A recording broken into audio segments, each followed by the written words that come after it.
But Corey had the best seat in the house, and he was telling his wife and family on the way over in the car, he said, I'm telling you, he's going to invite me up in the stage, because I do that sometimes. I take people, we invite them up at the stage, and she smiled thinking it'll never happen, and little did anyone realize that Corey would be on the stage 3 months later in an almost immortal position, and that's where he is today. He's on the stage in a, I think it's a truly immortal position. So the love that he showed on that day and throughout his life is the love that sustains the entire movement, love that our families have, and it's love of our communities and love of our country. It's a force more powerful than any hatred and malice, because even in the darkest hours it shines forth as a guide, and it guides us like nothing could ever guide us. It guides us really like a candle in the night. And so it's love like Corey's that is joining us to save our country, that's going to heal our country, and that is going to reunite our country as one nation under God, indivisible, with liberty and justice for all.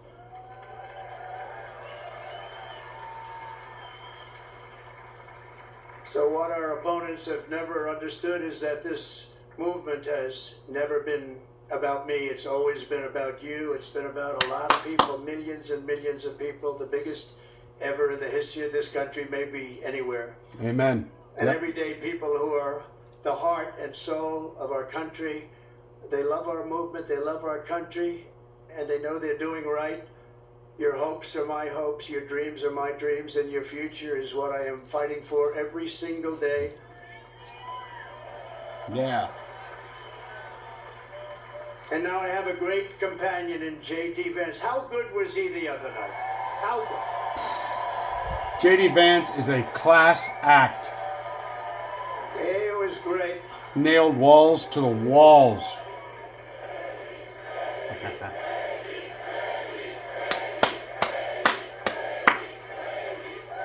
He was great. But from the very beginning of this journey, I've been on a mission to rescue our country from a failed and very corrupt political establishment. Very corrupt. We have to change it. We have to change it. We need also a very free and open press. And to give it back to the country you believe in and I believe in. It's a country that we were born in and the country that you deserve. You deserve this. In that mission, I will never quit. I will never bend. I will never break. I will never yield. Not even in the face of death itself. Yes. It belongs to us. And I believe that every citizen deserves an America with a grand, very, very grand ambition, great opportunities, and limitless. We just want limitless potential. We want an America where you can get ahead and be proud of life and provide for your family in a really decent way, where we don't have crime.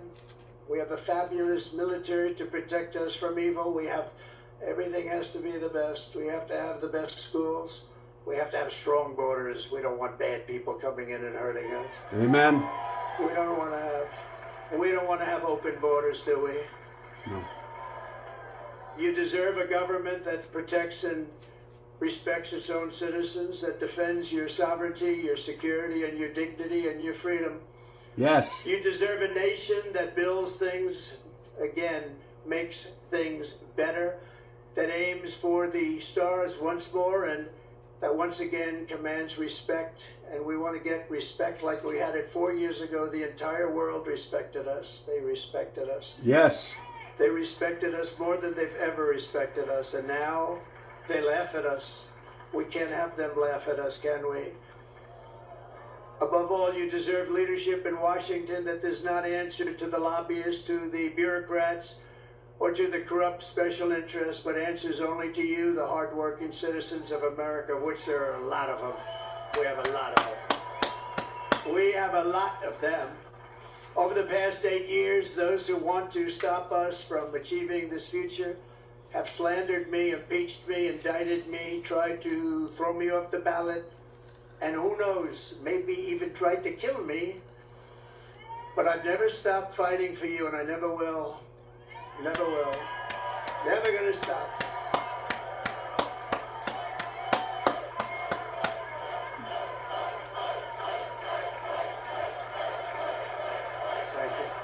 Thank you.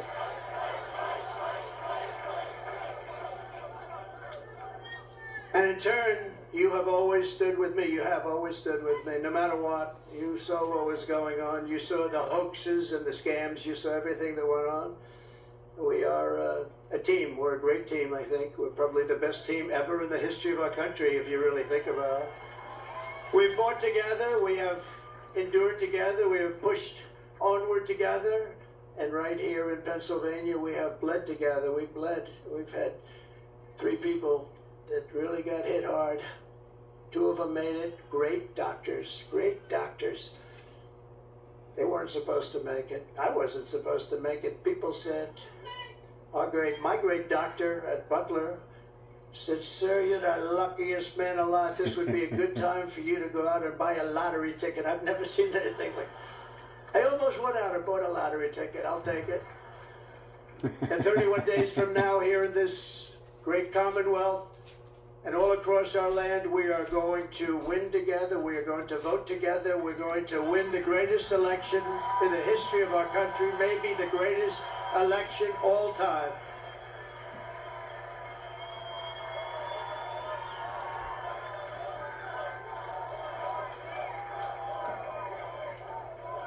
After we all have been through all of this together, nobody's gone through what we've gone through. Nobody. Because I go through it, you're going through it too. But there's never been anything like this. You know, I always say there's an enemy from within and there's an outside enemy. And if you're smart, the outside enemy is not going to be a problem. Russia, China, North Korea, we're not going to have a problem if you have a smart president. Yeah. If you have not such a smart president, then it's a problem.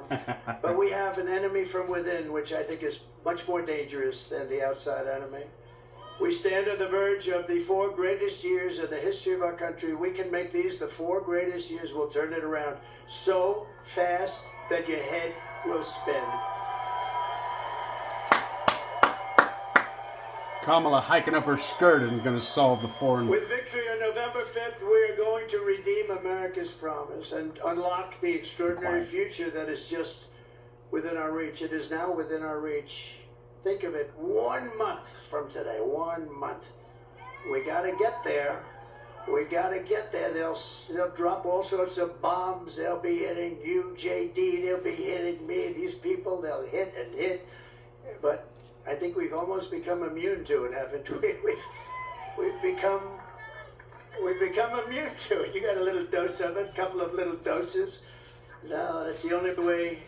That's the only way they can even think about winning, with open borders. Who wants open borders? Who wants men playing in women's sports? The Democrats Who do. wants sex change operations for illegal aliens? Yeah. In holding bins. No, I don't think so. We will begin a new era of soaring income, skyrocketing wealth, millions and millions of new jobs, and a booming middle class. We're going to boom like we've never boomed before. We're going to give illegal sex And change. we're going to unleash a manufacturing renaissance right here in Pennsylvania, including fracking like we've never fracked before. We're going to frack. Which are super expensive and give You know, Helene our opponent victims said, there'll be no fracking, $750. no fracking. We'll never frack. Then about, Yeah. she started seeing poll numbers, by the way. And by the way, speaking of poll numbers, do you mind if I mention poll numbers? Because I only mention them when they're good. I never mention them. But one that's hit me really amazingly, Rasmussen, very highly respected poll. JD, it just came out. I don't think you heard this one, but this is a shocker. You know, they always say the Democrats will win the Hispanic vote, but we've been creeping up rather rapidly. And Rasmussen is one of the most respected polls. I mean, Republicans would get 4, 5, 6, 9, 10%. They just came out with a poll. 62% for Trump. Wow. Think of that. Think of that. That's historic. 34% Well, obviously. for Kamala. I don't usually use her last name because nobody knows who I'm talking about. I go, Harris. They say, who's Harris?